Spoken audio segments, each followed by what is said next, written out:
As time moves forward in the Avatar universe, more and more unique and complicated bending techniques continue to be discovered, from the likes of healing to blood bending all the way to metal bending, lightning bending, and lava bending. But now we finally have confirmed in canon the one earth bending technique that so many of us have been speculating about for years. Glass bending has finally entered canon and it's absolutely terrifying. So hit that subscribe button for more awesome Avatar content and let's get into it. So in the pretty recent Rise of Kyoshi and Shadow of Kyoshi novels, we get a really cool scene where Kyoshi is tracking down a criminal group known as the Triad of the Golden Wing, which was a group of Daofei Outlaws. These guys are basically like the Mafia. They have a strict code, and if that code is broken, you are no longer part of the family. Kyoshi actually considered herself part of this culture for some time before she transitioned into her role as the Avatar. Either way, on one gloomy day, a group of Golden Wing Outlaw members were tasked with watching the headquarters of their gang, as their leader believed that there was going to be a hit on the base in the next few hours. During the stakeout of the headquarters, one of the members named Po is watching the nearby stairs very nervously. Suddenly there is a huge crash on the floor above and Po looks worryingly up, waiting for the intruders to come down to find him. At that moment, his fellow gang member named Throatcutter Gong, great name by the way,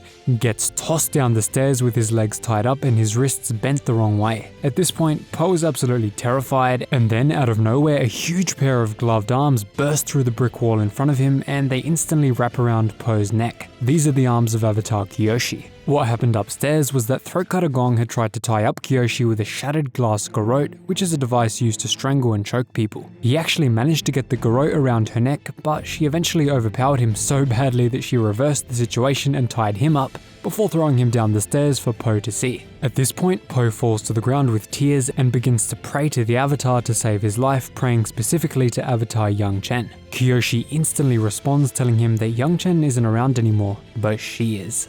Because of this little prayer, Kyoshi spares Po's life and she lets this whole situation go. Kyoshi then returns home and is horrified by the amount of glass stuck in her neck from the garrote. In order to save herself from the incessant bleeding, Kyoshi pointed one of her fans at the horrible wound around her neck and used her earthbending to pluck all of the pieces out of her skin, balling them up into a single clump. She then used her very poor but still effective waterbending healing to soothe the site of the wound. This was the first ever use of glass bending in the Avatar universe, used to save Kyoshi from bleeding out due to the glass stuck in her neck. And it's also confirmed to be a branch of earthbending. Kyoshi added this ability to her already impressive ability to bend lava. So do you think this was a cool use of glass bending? Let me know down below. Thanks so much for watching guys. For more Avatar lore, make sure you subscribe and I will see you in the next one.